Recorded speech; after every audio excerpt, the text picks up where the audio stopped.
Right, morning. Welcome everybody.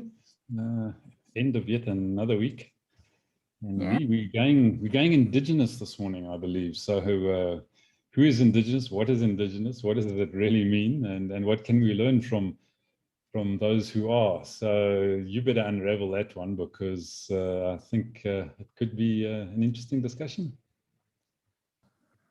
Well, you know, wisdoms, we do interesting discussions, so we're okay with that. But you know, you think, come up with the idea, Edward often talks about this, you know, come up with the idea, and then suddenly you realize, oh gosh, I better think about this. So this is my thinking. I've got 2 pages of research. It's just a cut and paste. But it was just interesting just to delve, honestly, just scratching the surface. So, you know, any Indigenous people watching this are going to have to accept my apologies for really being very shallow. But the point of the conversation is for me anyway, is to try, and because I'm not Indigenous, I represent a colonizer, and so I don't trace my ancestry to the place that I live and call home now. My family has, I mean, I'm 5th generation in Africa. So in my being and my understanding of myself, I feel African. That is I identify as African. But my ancestry as an Indigenous person living on the African continent, I can't. So that's so what is an Indigenous person? So one of the defining characteristics for an Indigenous group is that it has preserved traditional ways of living, such as present or historical reliance upon subsistence-based production. They are also holders of unique languages, knowledge systems, and beliefs, and possess invaluable knowledge of practices for the sustainable management of natural resources. And they have a special relation to and use of their traditional land. And I think definitely because of my education, because of my background, would say that I have a westernized way of thinking that informs how I live on this continent, that is different to an Indigenous thinking and mindset. And that makes me curious as to what is it that Indigenous, how do Indigenous people think, and how do they see the world that is so, I realize that so often it's so counterintuitive to my understanding because of the way I've been completely enculturated in my way of thinking. So one of the things I think one of the things that we do is especially in movies and in media, is we can romanticize the life of Indigenous people. And it's hard. I think it's hard. I think it's a hard life. You know, it's certainly, you are working with the elements the whole time. You think about the Inuit managing in Arctic conditions, the Khoisan in the desert, and rainforest people, people living on the steppes, the nomads picking up. And in my perception, it's a life that is hard work, struggle. But at the same time, one of the things that is interesting, it's been proven with research, is that the areas that are owned, and well, say owned because Indigenous people wouldn't necessarily say they own the land, but they are stewards of the land. So the areas where they are stewards of the land, the levels of biodiversity in those areas are hugely increased versus the rest of the world. And so there is something about the way that they are engaging with the land, with the environment, that they are preserving and encouraging biodiversity in a way that is not happening in other areas.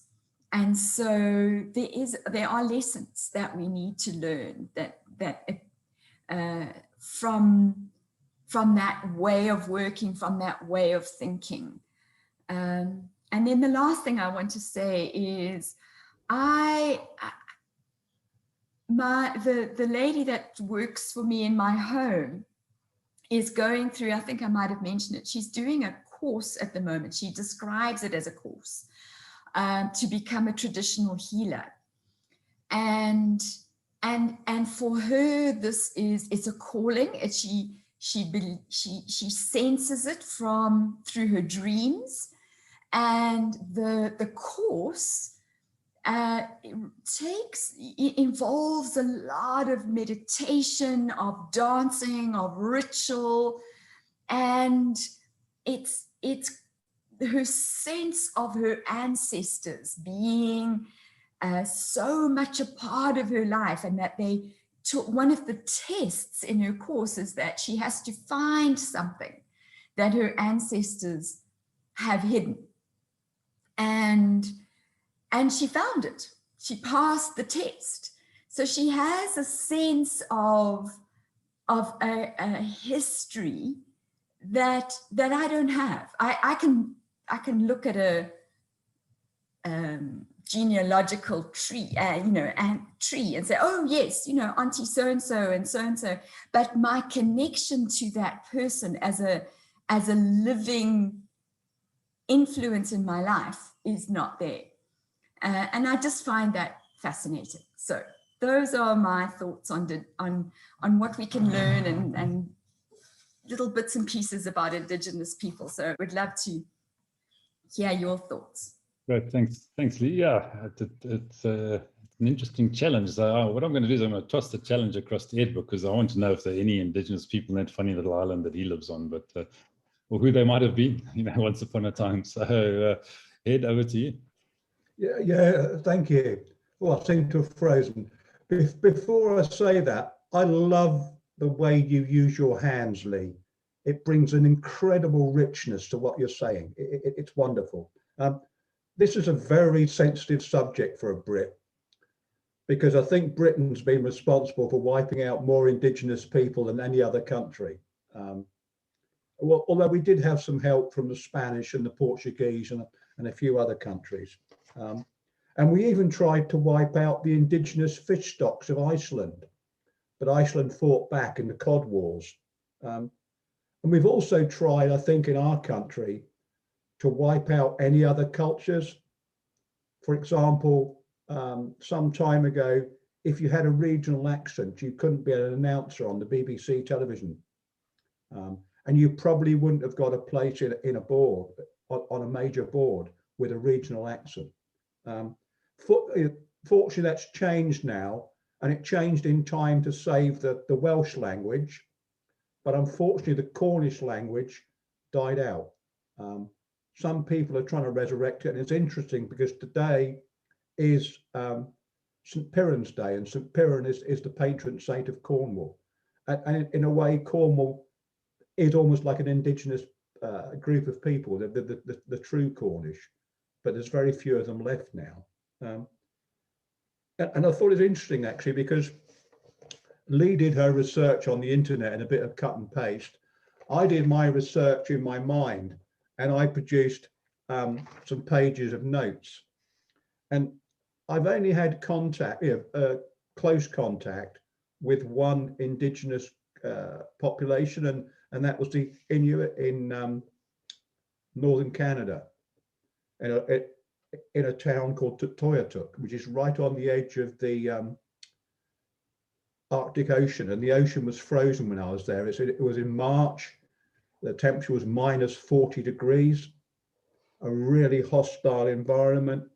But the Inuit, their physiology is perfect for living in those conditions. They have a higher percentage of grey fat cells, and they can metabolize that grey fat to generate heat.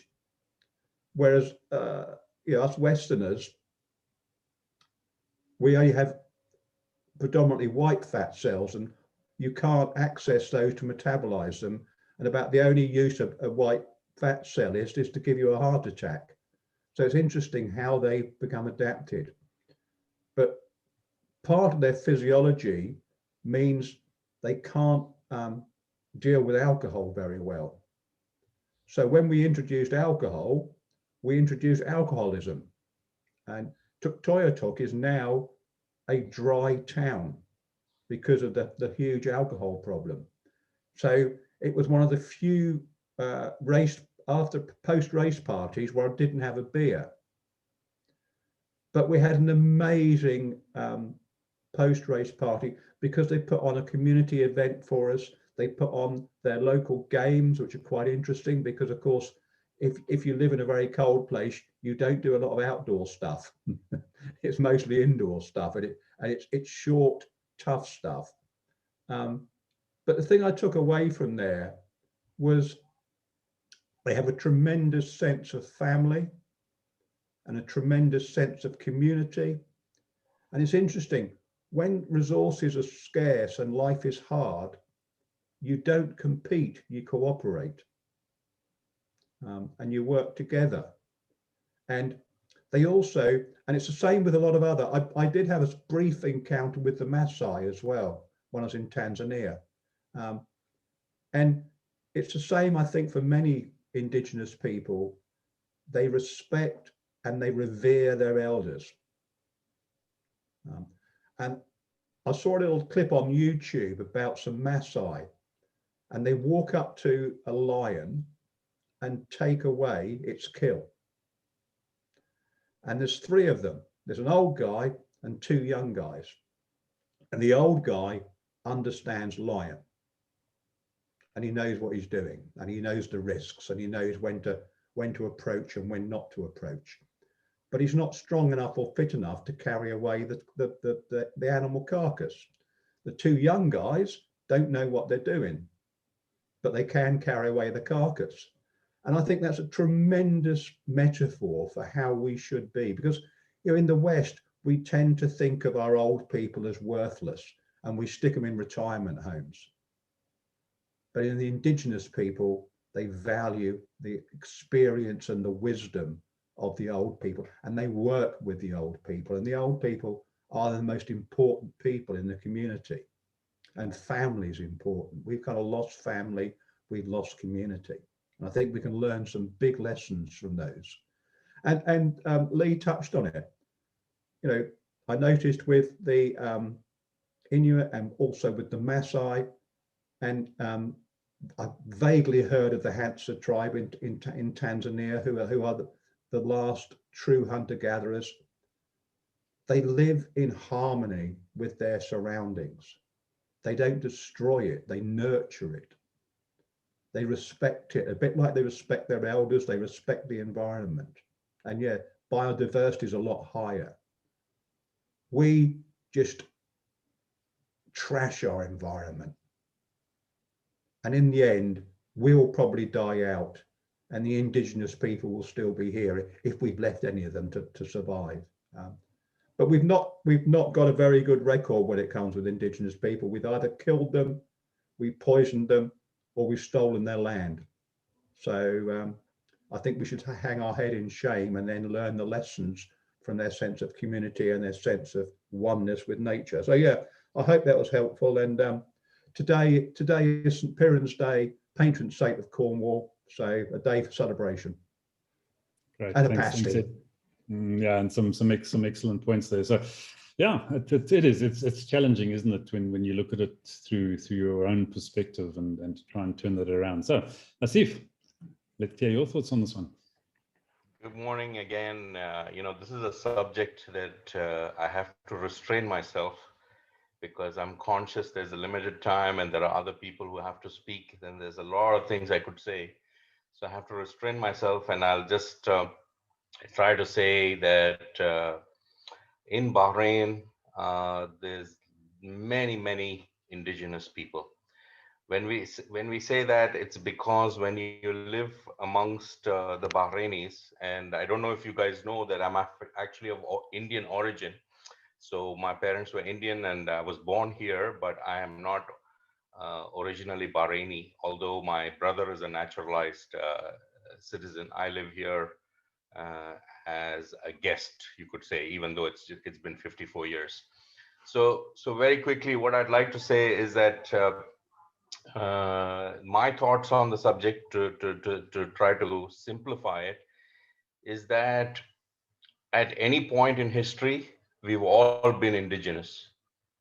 So if at some point in our ancestors, for instance, Ivan, you're Afrikaner, and you've probably been, you're not, okay. So let's say, for hypothetically, you're Afrikaner, and you have been in South Africa for 4 or 5 generations. What about before that? Where were your ancestors from Europe? Where were they from, and how did they get there? So throughout history, we are all moving all around the world. It's only now that we have this concept of national borders, and we see ourselves as Indian or Bahraini or South African or English or whatever it may be. And of course, people go out and be unjust to each other, as we've seen. If you look up, it's only New Zealand that has a significant minority of Maoris. If you look at the US and Canada or Australia, the indigenous population is a very insignificant percentage of the population now. I think 15 or 16% is what the Maoris are. So I'll end it here by saying there's quite a few indigenous people you will see in Bahrain. They have arrived here as migrant workers.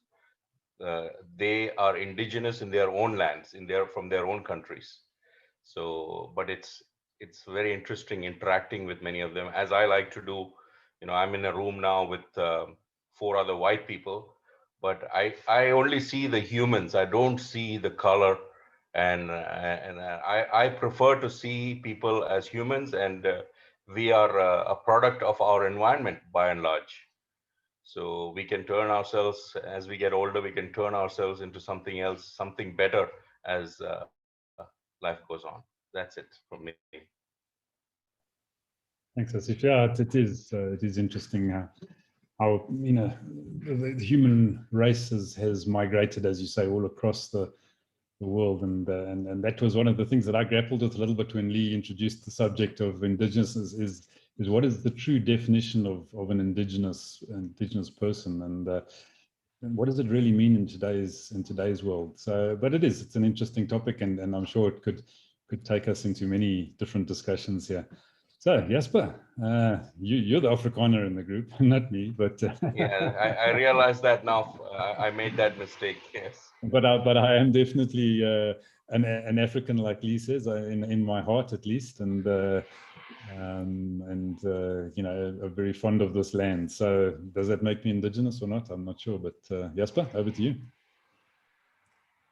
Yeah, I think with any kind of debate, once you define and make, and often like way back when I studied mathematics, I couldn't understand it at all, because when people get to a problem that they can't solve, then they just make a new rule and a new definition, and then they work according to the new rule and the new definition. So I think today I will handle the topic by making up definitions as we move on. So the first thing that came to mind when I heard the word indigenous, an interesting concept in South Africa with the municipalities. If you cannot pay your bills because you are too poor and you fall under a certain income category, or you're a pensioner and you no longer receive money, they have what we call an Indigenous Register. So once you are on that register, then they write off your debts, and they no longer, so you basically get your water and your electricity and stuff like that.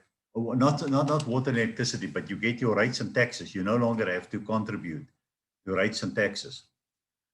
And for me, it's a misnomer, because what is then, so it's a fancy name for people who basically can't pay and contribute to the upkeep of the city, but they're called Indigenous Register. So, all right, so there's one definition: if you can't pay. So that then probably open up, Lee, I think you said the world has got 400 million or something indigenous people, but if we add the can't pay, then probably it shoots up to a couple of billion people. Then I thought, well, one can probably make up an argument for who was there first. And then if that's the definition, just because you arrive at the time that there wasn't a lot of people around, yes, at that moment you were first, but if you could have gone back further and further into the future, there could have been other people before you, and then for whatever reason moved away again. Now the Afrikaner has got an interesting history. It was almost it's a new group that was formed out of the mixture of people who came to South Africa. So even the Afrikaans language, which today is quite vibrant and strong, was basically created as a mixture of many languages that range from mostly Dutch, but with French and even other words in it, Malayan words, and a whole lot of words in it. And today, you know, I'm a proud Afrikaner, and it goes back 400 years. So yeah, so we were not to be found anywhere in the world until things started to happen here at the foot of South Africa, well, the foot of Africa. And now we are first. We're a new species. So when the politicians say, you go back to where you come from, where do I come from? We were made here. But then in a lighter vein, if the definition is who was first, then I think one can say the youth of today arrived at today first, and they are seen differently in terms of the language they've created. So when I come back to this whole social media lingo that I have no idea of their abbreviations, but they were there first, and I'm trying to figure them out. But so one can maybe put that kind of definition on it as well. And then a closing comment is just that if indigenous then refers to diversity, the sad part is we don't celebrate diversity. We want conformity, because we feel threatened by that which we don't understand. And I think the challenge today is to really celebrate diversity and try and learn more of these differences. And then I think a lot of our so-called new discoveries in medicine comes from rediscover what many of these diverse populations have used from nature as medicine. And all of a sudden it's now a breakthrough because the science have caught up with what was already around for the last 2,000 years. So I think there's a lot of wealth stored up in rediscovering diversity and celebrate diversity and don't feel threatened by diversity. So I will conclude at that. Thanks, Jasper. Yeah, I think that's also an excellent point. To embrace diversity, whether it be indigenous in inverted commas or not, and that comes back to my comment earlier. In today's world, I think there are probably very few. I mean, Lee's put the number of 350 million there, but are they truly indigenous people? Where did they originally come from? As you said, Jasper, the migratory patterns of the human being over the ages, in my mind, would make probably very few people truly indigenous if you want to really go back to the origins. And then, of course, one of the other things we've done is we've interbred, if I can call it that, between different race groups, different populations, different cultures. And how, so what is pure indigenous anyway? But that's a whole nother discussion. I think the real question was, what can we learn? And Ed's touched on a few things, Lee's touched on a few things in terms of what we can learn. I mean, I saw an excellent article which I'd have to try and find for you, Ed, because you might be interested in it, by some guys who studied the way the Amazonians run in the forest when they're hunting, and some guys who were expert triathletes and long distance runners went to run with one of these very remote tribes that live deep in the Amazonian forests when they hunt, and they found it extremely difficult to actually stay with these guys. They will run 60 kilometers in a day in a hunt, and without any apparent effort. But the thing that I found fascinating really about that whole thing is they run with their mouths closed. They only breathe through their noses. And that was one of the fascinating things that came out of that. And one of the, there's a book called The Oxygen Advantage. And in that, actually, I think it needs some oxygen. Actually written by an Irishman, I think, if I'm not mistaken, and he talks about breathing techniques and how breathing through your mouth actually can be detrimental to a whole host of things. So then I came across the story about these Amazonian tribes that run with their mouths completely closed, and obviously another couple of tribes that we know of that run really well are the Khoisan in the desert. I mean, they travel amazing distances on hunts and things like that, and the way that they run, the gait, the ease with which they run. The Maasais are also amazing runners, as we know. Even today in the modern competitive world, people that come from those parts of the world often dominate the long distance events and so on. And if you just look at what is that chap, Ed, you'll remember his name, is it Kipketer, the guy who did the sub 2 minute sub 2 hour marathon? Yeah, I can't remember his name, but he was Kenyan. He was Kenyan. And if you want to watch that particular Eliud Kipchoge. Say again, Eli? His name is Eliud Kipchoge. That's it. First man to break two hours in the standard marathon, and wasn't in competition. It was in a managed environment where he had pacing vehicles and guys running with him and all the rest of it. But an incredible feat, and you just look at the way he runs. You look at the ease with which he actually moves for that entire 2 hour period.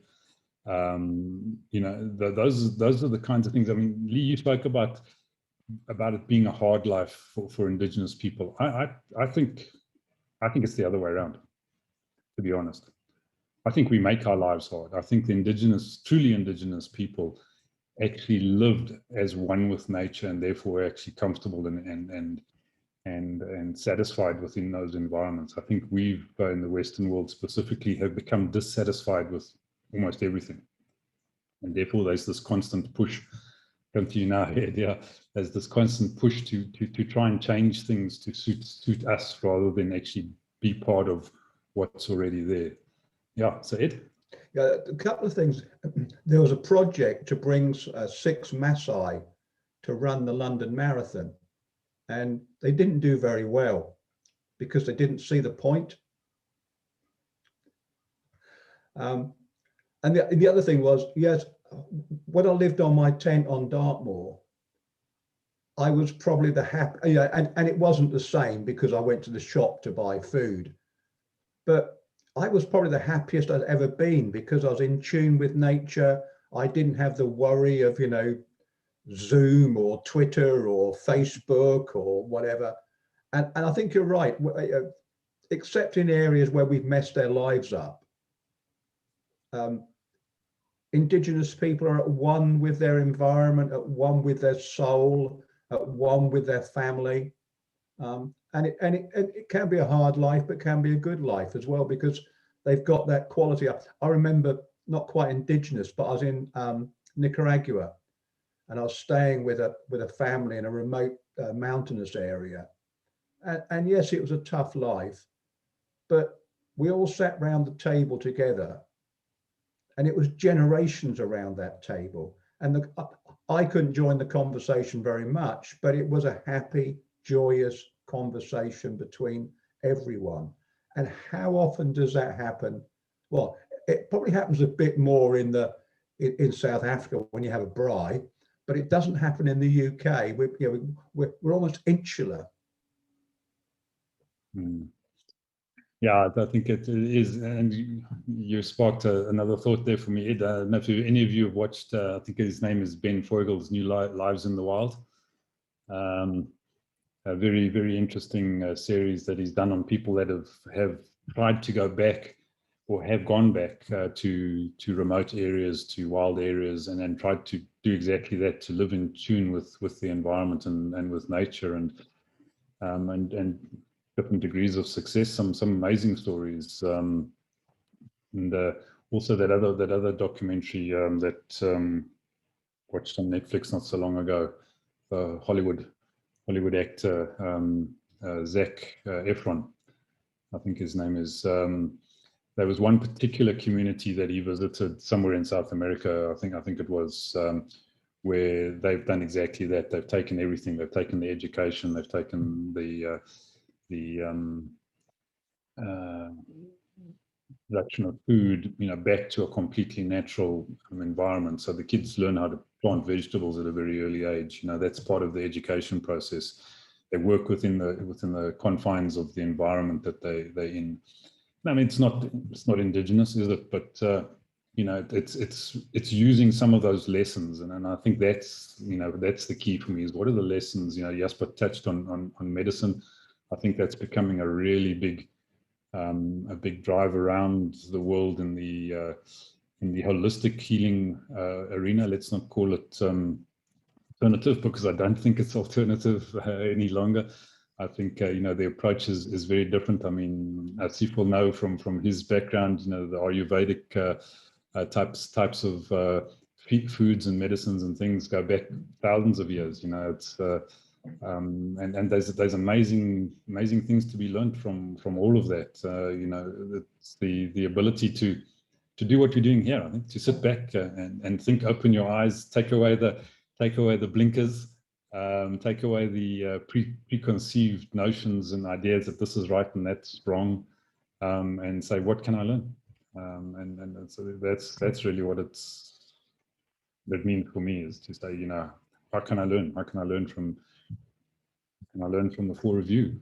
Can you learn anything from me? Can we bring other people in that we can learn from as well? And we've done that. I mean, our Nigeria summit yesterday was exactly that. It was an amazing learning experience.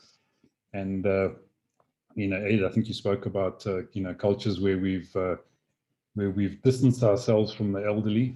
We've destroyed the concept of the value of the elderly within communities, and even just within families. And some of the folk from that summit yesterday said, it's amazing. Here you are, some not so young people, coming into a Nigerian environment, talking to the young people, being prepared to share your knowledge. He said that doesn't happen in our country any longer. So it was quite an eye-opener for me as well. And I think that's what it's about. We can learn from the old, we can learn from the young, if we're prepared to, if we open ourselves to the opportunity. So that's my little bit on it. So Lee, I think back over to you to wrap up and see if anything's sparked for a topic for Monday. Well, it did, but I don't want my research to go to waste. So I want to read something that really struck me. I'm trying to find it. Sound environmental stewardship is not something that needs to be learned from scratch. Indeed, for generations, this knowledge has governed the lives of countless Indigenous peoples across the world. While these practices are often seriously threatened along with the communities themselves, they have much to teach us about our environmental equilibrium that can be and how it can be restored. By recognizing Indigenous traditional knowledge holders and their rights to self-determination, as well as mainstreaming their wisdom, a new biocultural paradigm could be developed to guide others on how to live within Earth's ecological limits. So I don't know whether we're ever going to get that right, whether we can appreciate wisdom and bring it on board, but allow other people to remain themselves without having to make it ours, or you have to be like me in order for us to learn together. So that's the challenge. And I know we are running out of time, but I do want to tell this fun story about who was first. Well, it's a short story. It's a short story actually of this guy wanting to climb this mountain, to be the first to get to the top of this mountain, and he climbs with a friend. And at the end, he has to push down on his friend's shoulder to put himself up so that he can be first on top of this mountain. And when he gets up there, there's a bare footprint. And it's just a lesson, that's the lesson for us, I think, in many ways. So I'm wondering about, and in all of this conversation, what do we learn? What do we learn?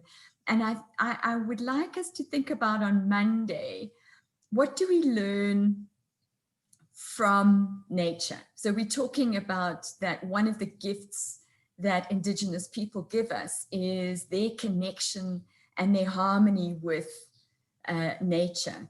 So what do we learn? What do we learn? What has each of us learnt from nature and the environment around us? Edward, I expect a half-hour lecture based on all your experience, but cut it down to a few minutes, please. So thanks, everybody. Look forward to seeing you. Great, thanks everyone. Have a great weekend. Go and become one with nature and try not do any mimicry in the process. And we'll see you on Monday morning. Go well. Ed, I'll send you that link.